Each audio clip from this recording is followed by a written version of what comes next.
ఆంధ్రప్రదేశ్ రాష్ట్ర BC welfare JAC Visakha జిల్లా అధ్యక్షుడిగా బోరాడ వెంకటరమణ నియమితులయ్యారు. ప్రెస్ క్లబ్ లో జరిగిన మీడియా సమావేశంలో జేఏసీ రాష్ట్ర అధ్యక్షులు అంగిరేకుల ఆదిశేషు, రాష్ట్ర ప్రధాన కార్యదర్శి డాక్టర్ బొడ్డేపల్లి రఘు, ఇతర జేఏసీ నాయకుల సమక్షంలో వెంకటరమణకు నియామక పత్రాన్ని అందజేశారు. జేఏసీ కండువాతో సత్కరించి అభినందనలు తెలిపారు. బీసీల ఐక్యత, అట్టడుగు వర్గాల అభ్యున్నతే లక్ష్యంగా జేఏసీ ఏర్పాటు చేశామని ఆదిశేషు, డాక్టర్ రఘులు తెలిపారు. కరోనా కష్టకాలంలో ఎన్నో సేవా కార్యక్రమాలు బీసీ విద్యార్థులు చదువులో రాణించేందుకు ప్రోత్సహిస్తున్నామని చెప్పారు.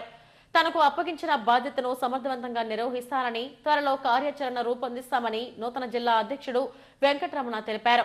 సమావేశంలో గౌరవ అధ్యక్షుడు వెంకట్రావు, మహిళా వర్కింగ్ ప్రెసిడెంట్ డాక్టర్ నాగేశ్వరి తదితరులు పాల్గొన్నారు. అన్ని రాష్ట్రంలో ఉన్న బీసీ సంఘాలన్నింటినీ కలిపి అందరిని ఆహ్వానించి ఏర్పాటు చేయడం జరిగింది. అప్పుడు 50 బీసీ సంఘాలు వచ్చినాయి. అందరూ కూడా ఎవరికి తోచిన విధంగా వాళ్ళు కష్టపడి పనిచేస్తున్నారు. అలా ఎవరికి వాళ్ళు విడిపోతే కష్టం, అందరం కలిసి పనిచేయాలనే నేపథ్యంతో బీసీ వెల్ఫేర్ జేఏసీని దీంట్లో బీసీ సంఘాల అధ్యక్షుల్ని, కుల సంఘాల అధ్యక్షుల్ని, ముఖ్యంగా ఈ 2 సంఘాల కన్నా కూడా ఒక సమాజంలో విలువైన వ్యక్తులు, కమిట్మెంట్తో పనిచేసేవాళ్ళు, గొప్ప వ్యక్తులు, మంచి మేధావులు, ఇటువంటి వ్యక్తుల్ని మేము వాళ్ళ దగ్గరికి వెళ్ళి దీని యొక్క ఆశయము, దీని యొక్క ఉద్దేశం ఏర్పాటు చేయటం వల్ల ఏంటనేది దాన్ని వివరించి అట్లా గొప్ప వ్యక్తులను తీసుకొని జేఏసీని ఏర్పాటు చేయడం జరిగింది. జేఏసీ ముఖ్య ఉద్దేశం అంటే ముఖ్యంగా అందరినీ, బీసీల్లో ఉన్నటువంటి అట్టడుగు వర్గాలందరినీ కూడా సమీకరించి ఒకటిగా చేసి ఈ బీసీ ఫలాలందరికీ అందే విధంగా చేయాలనే దృఢ సంకల్పంతో మేము ఏర్పాటు చేసాం. దీంట్లో ఉన్నటువంటి వ్యక్తులందరూ కూడా అన్ని రంగాల్లో నిష్ఠాతులైన వ్యక్తులతో ఏర్పాటు చేశాం. దీంట్లో అంతా గొప్ప వ్యక్తులు ఉన్నారు.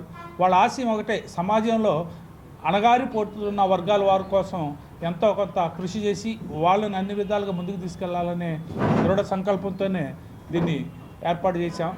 అయితే దీంట్లో ప్రొఫెసర్లు, డాక్టర్లు, ఇంజనీర్లు, లాయర్లు, సైంటిస్టులు వీళ్ళందరూ కూడా ఇటువంటి మేధావర్గంతో ఏర్పాటు చేసింది. ముఖ్యంగా ఒక టైంలో అయితే మనం మరి పార్టీ పెడితే ఏ విధంగా ఉంటుందో ఆలోచించినా కూడా పార్టీ పెట్టాలంటే మనం ఏదో మీటింగులకి ఈ విధంగా కాకుండా గ్రాస్ రూట్ నుంచి పనిచేసినప్పుడే ఈ వర్గాలకు మేలు జరుగుతుంది అనే ఫీలింగ్ ఉంటే అందరూ మన వైపు వస్తారనే ఉద్దేశంతో మేము గ్రాస్ రూట్ నుంచి కూడా దీన్ని బాగా ముందుకు తీసుకెళ్తున్నాం. ఇది ప్రభుత్వాలు కూడా గుర్తించి, గతంలో ప్రభుత్వం కానీ ఇప్పటి ప్రభుత్వం కూడా జేఏసీ బాగుందని మమ్మల్ని డైరెక్ట్గా ఆహ్వానించడం, మాతో మమేకం అవటం, మేము చెప్పిన సమస్యల మీద వాళ్ళు కూడా స్పందించడం జరుగుతుంది. ఇక్కడ వాళ్ళకి తెలవకుండా ఏం జరగదు. రాష్ట్ర అధ్యక్షుడు ఏదో ఇష్టం వచ్చినట్టు చేస్తానికి లేదు. దీనికి ఏంటంటే ఒక బైలా పెట్టుకున్నాం, ఒక సిస్టమ్ పెట్టుకున్నాం. మేమందరూ సమీకరణ, ఇక్కడ అందరూ గొప్ప వ్యక్తులే. ఎవరైతే నిజంగా సేవ చేస్తారో, ఎవరైతే పీడిత తాడిత వర్గాల వారికి అండగా నిలబడతారో వాళ్లే నిజమైన నాయకులని మేము గుర్తించి ముందుకెళ్తున్నాం. అట్లనే మీ అందరికీ తెలుసు, బీసీ వెల్ఫేర్ జేఏసీ అంటే ఇదే పొలిటికల్ ఆర్గనైజేషన్ కాదు. వివిధ పొలిటికల్ ఆర్గనైజేషన్స్ నుంచి ఉన్న వాళ్ళు కూడా ఇందులో సభ్యులుగా ఉన్నారు.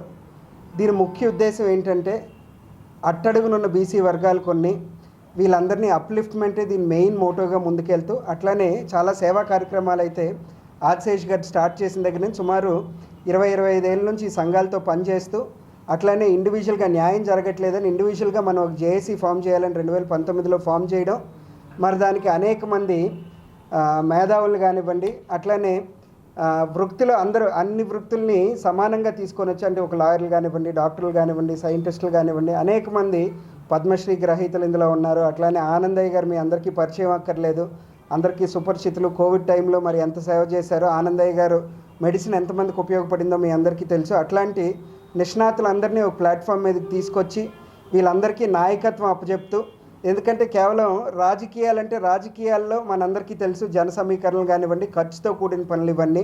అట్లా కాకుండా జేఏసీ తరఫున ప్రతి ఒక్కరు, జేఏసీలో ఉన్న అందరూ ఏదో ఒక రకంగా సామాజిక స్పృహతో సామాజిక సేవ చేస్తున్న వాళ్ళందరినీ ఒక ప్లాట్ఫామ్ మీదకి తీసుకొచ్చి వాళ్ళ ఐడియాలజీ బేసికల్గా గవర్నమెంట్కి ఏమన్నా బీసీల తరపున ఏ ప్రభుత్వం ఉన్నప్పటికీ, గతంలో ఉన్న వైసీపీ కానివ్వండి, ఇప్పుడున్న కూటమి ప్రభుత్వానికి కానివ్వండి, సలహాలు సూచనలు ఏమైనా ఇవ్వాలనుకుంటే ఖచ్చితంగా జేఏసీ తరపున సలహాలు సూచనలు ఇచ్చి బీసీలు అందరూ అప్లిఫ్ట్మెంట్ కోసం పనిచేస్తున్న ఆదిశేష్ గారికి, వెంకట్రావు గారికి, అట్లానే మొత్తం కార్యవర్గం అందరికీ ప్రత్యేక ధన్యవాదాలు తెలియజేసుకుంటున్నాం.